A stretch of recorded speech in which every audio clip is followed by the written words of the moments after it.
That guy's always pretty solid. Yeah. Is he the one with the hat? Yeah. What are you guys talking about? Champions, you know? Oh, the Mighty Ducks film. Jinx, Graves. Heimerdinger? Emilio Estevez? Goose, have you ever played League of Legends? Do you even know what a MOBA is? Like a cell that can change shape. That's an amoeba. Oh crap, what are they talking about? Just play it cool, Goose. You don't want to sound like an idiot. Quick, say something! Looks like Goose has some, I have some learning to do.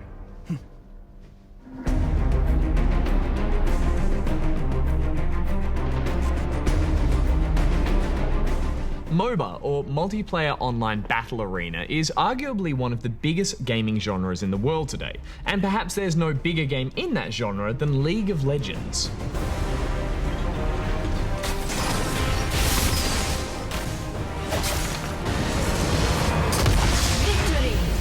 A spiritual successor to the Defense of the Ancients mod in Warcraft 3's The Frozen Throne, which itself was based on the user-modified StarCraft map Aeon of Strife, League of Legends has become the poster child for this booming genre. And while it dwarfs competitors both in player base and revenue, many gamers still call its biggest rival, Dota 2, a far more balanced and intricate game. So if that's the case, if Dota 2 is so great, why is LoL still number one? Well, there are a number of reasons. Along with its 4-year head start on Dota 2, LoL is arguably a more accessible game, and this is thanks to its simplification of many of the genre's complexities, which in turn makes it a far better entry point into MOBAs. There's a strong emphasis on teamwork, with less reliance on individuals to carry matches, and of course there's brand loyalty, because once you pick your favourite MOBA, you generally stick to it. The game was launched in 2009 as the sole game in Riot's catalogue. The company itself was set up in 2006 with only one goal: to create a free-to-play MOBA that they would not only develop, but publish as well, thus allowing them complete control. But this small operation, led by two die-hard gamers, Brandon Beck and Mark Merrill, along with designer Steve Feek and administrator Steve Mezcon, soon increased in size as Riot's small team scrambled to stay on top of just how quickly their league was becoming legendary. I mean, so when I started, we were at about 100 people. Now we're at many, many times that. I don't even know the actual number anymore. It's been super cool watching the company grow from a game that supported not a lot of players, right? We were under 100,000. And now we're at millions, and so watching that growth has been phenomenal. In 2014, League of Legends clocked over 67 million players every month, 27 million every day, and at daily peak times they averaged 7.5 million simultaneously, turning over $1 billion in revenue. Not bad for a game that doesn't cost any money. Especially impressive when you consider their closest competition, Dota 2, only had 7.6 million active monthly users and made approximately 216 million in that very same year. But okay, let's say you're not a 15 to 25-year-old male who the developers say make up 95% of their demographic, and you're wondering, what is this billion-dollar, million-player game League of Legends? Let's say you're like I was about 4 minutes ago. Well, here's a quick rundown on how LoL actually works.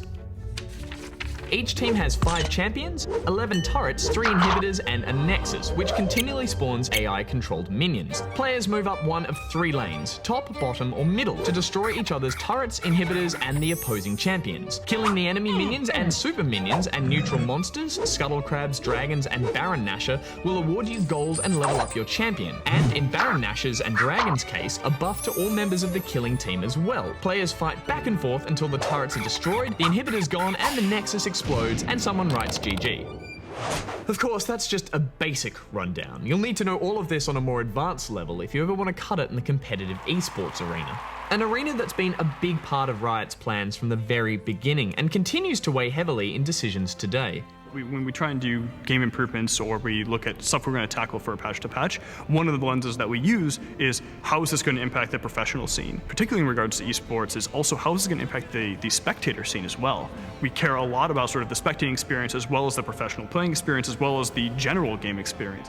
In 2011, the first League of Legends World Championship was held at DreamHack in Sweden. Riot sponsored the event and offered a prize pool of $100,000.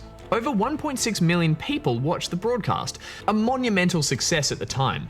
But fast forward now to 2014. The World Championships held in Asia was broadcast by 40 partners in 19 languages, and the grand finals alone were watched by 27 million people. And now in 2015, with Korean team SK Telecom T1 triumphing over Ku Tigers in the World Championship, the event, its prize pool and worldwide coverage is at an all-time high. SKT will be your first ever two-time world champions! So as a free-to-play game, how exactly does League of Legends make its money? Well, it's all about the champions. We have 120 plus characters now, and we try and put a lot of effort and a lot of care into each and every single one of them to make them this really unique playing experience, this really unique playing against experience. At the start, again, you're going with art from the concept side, so what the character looks like. You're going with abilities from a mechanics side, what the character does in game. And then additionally, you have the thematic from the story side. A writer will write up a story for the character. And then once you have those three things and you're pretty confident on those things, you go into production. And in production, you get a whole nother team of people. You get the animators, the modelers, the particle artists to start making assets for the character. And so they need a model so that can be animated to make the moves look right. And they need particles to make the moves read appropriately in game and feel correct. And they need sounds to make it feel punchy or snappy or however you want the character to feel. So, with an ever-changing game where characters' abilities are monitored and altered, new elements are added, and a community that continues to grow, what does Riot see in the future for their League of Legends? We're so focused to like the next patch. It's actually really hard for myself to see farther on than like 2-3 months, where I'm like, I don't even know what the game's gonna look like in 2 to 3 months. We'll figure it out then. It's like a surprisingly long time. It is. So, how cool was SKT's victory at Worlds this year, even after Gargus got removed from the roster when they discovered that game-breaking bug in the match between Fnatic and EDG? Oh, that's pretty cool. Yeah. Good work, Goose. You nailed it. Anyway, so I'm thinking for a new tactic, we should try and take our job.